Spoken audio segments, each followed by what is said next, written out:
only one. That's the one I'm gonna block. Okay, here we go, here we go. Okay. The one I want is what is Okay, his one name? more. Last name is Lee. Was it David Lee? Nice. Laid the last couple hundred feet of track, 145 years ago. Came back. I guess the railroads, had tabs on them. So 3 out of 8. If I don't know, I have their names. I won't be able to recite them for you right now. But if they were 20 years old, 50 years later, they're 70. So this is actually a very heartwarming photograph. And I'm glad I have this. I'll probably ask, I've already asked to see if this photograph can be donated, or a copy of this, to the New York Historical Society. Because beginning in the end of September this year, they're sponsoring or launching a major exhibit about Chinese in America. And it's called Exclusion/Inclusion. From Chinese being included to modern day where they're unfortunately considered the model minority. So that's a major exhibit, and it's the first major exhibit by a New York museum to do this. And it will be a traveling museum, traveling exhibit. So I hope that this will be a part and parcel of that exhibit that travels around the country. Why does this photo mean so much to you? Well, I've always talked about photo justice and photographic truth. This is evidence that with all the work that the Chinese did, they, at some point, 50 years later, they were recognized. All right, but 145 years later, the mayor and the governor of the state still don't recognize Chinese. But I think that I've called for a revolution, but I've realized that a revolution, in terms of gaining recognition, takes place on an evolutionary process. And if you look at the word revolution, you eliminate the R.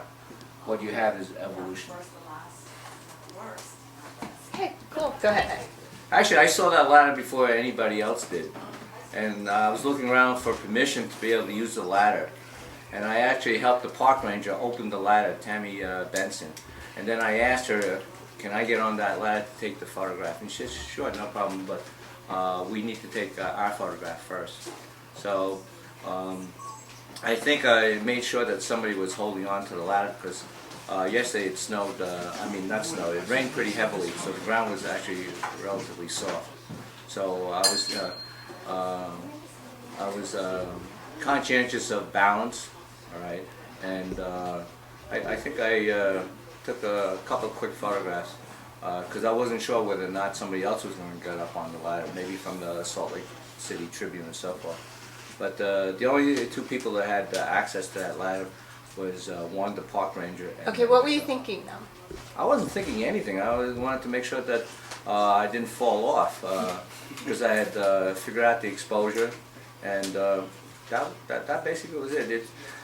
And what did you yell? What were you saying on the top of the ladder to everyone? Well, just before I got on, I heard over the PA system that please welcome the Chinese visitors. And I yelled out, we're not Chinese visitors, we're Chinese Americans, we're Asian Americans. I would have gone on, but I didn't think anybody would really hear me because I had no PA system. Yeah, I know a few people did, but and then somebody had told me today that when they saw all these Asian Americans, some Caucasian white Americans thought that we were Japanese. And I think it was Amy Chin, told them, no, we're not Japanese, we're Chinese. So the word visitor has different connotations, right? But in essence, everyone who came to the historic site today is visiting.